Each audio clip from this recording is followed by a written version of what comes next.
السلام علیکم ورحمۃ اللہ وبرکاتہ۔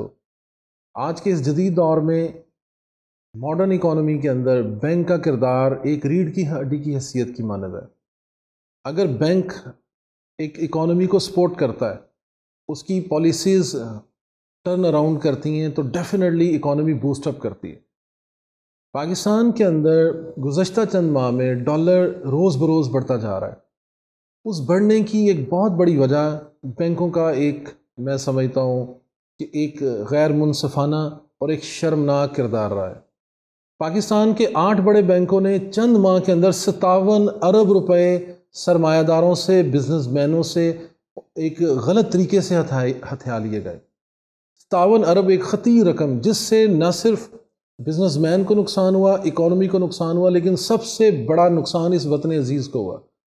پاکستان کے اندر جب جسٹ ایک ڈالر جب بڑھتا ہے تو ہمارا اربوں روپے کا ڈیٹ، مزید قرض ہم پہ اس کا بوجھ آ جاتا ہے اور مہنگائی کا طوفان بدتمیزی مچتا ہے۔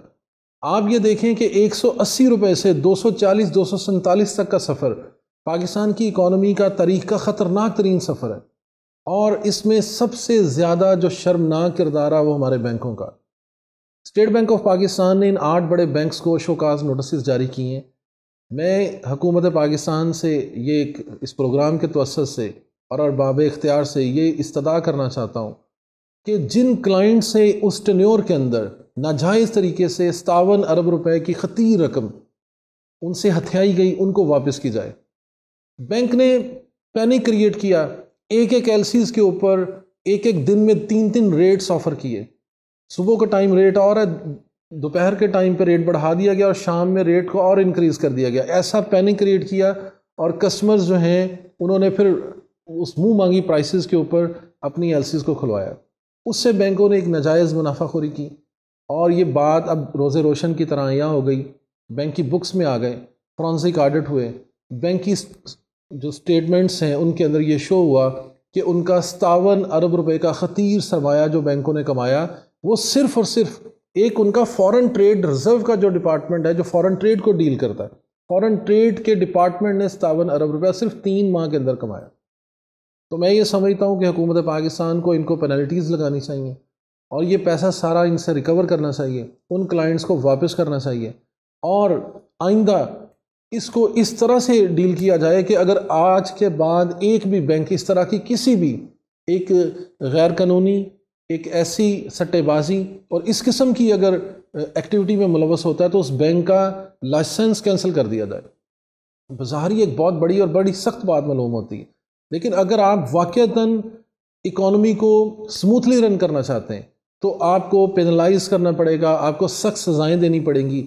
یہ دنیا کے کسی بھی مہذب معاشرے میں ہوتا کہ جہاں پہ ملک اس قدر گوناگوں مسائل کا شکار ہے، جہاں پہ ایک ڈالر بڑھنے سے اربوں روپے قرض اس ملک کے اوپر جو ہے ان کا بوجھ مزید اس ملک کے اوپر آ جاتا ہے، وہاں پہ یہ ڈالر اس حد تک اس ڈالر کو سٹے بازی کے ذریعے سے انکریز کیا گیا، آرٹیفیشلی اس کی پرائز کو بڑھایا گیا اور اس کو 245 کراس کروا دیا گیا۔ جیسے ہی اسحاق ڈار صاحب دوبارہ انہوں نے اپنا قلمدان سنبھالا اپنی وزارت کا، بینکوں کو لیٹرز لکھے، ان سے ڈیٹا منگوایا، اور ساتھ ہی یہ ڈالر 247 سے 220 تک آ چکا ہے۔ اور میں یہ سمجھتا ہوں کہ اس کی ریئل جسٹیفیکیشن اگر آج آپ دیکھیں تو آج ڈالر کی جو ریئل پرائس ہے وہ 180 سے 190 کے درمیان میں ہے، اور یہ ساری ایگزیجریٹڈ ہے، ابھی بھی ڈالر سٹے نہیں کر رہا، مائنر پرائسز بڑھ رہی ہیں۔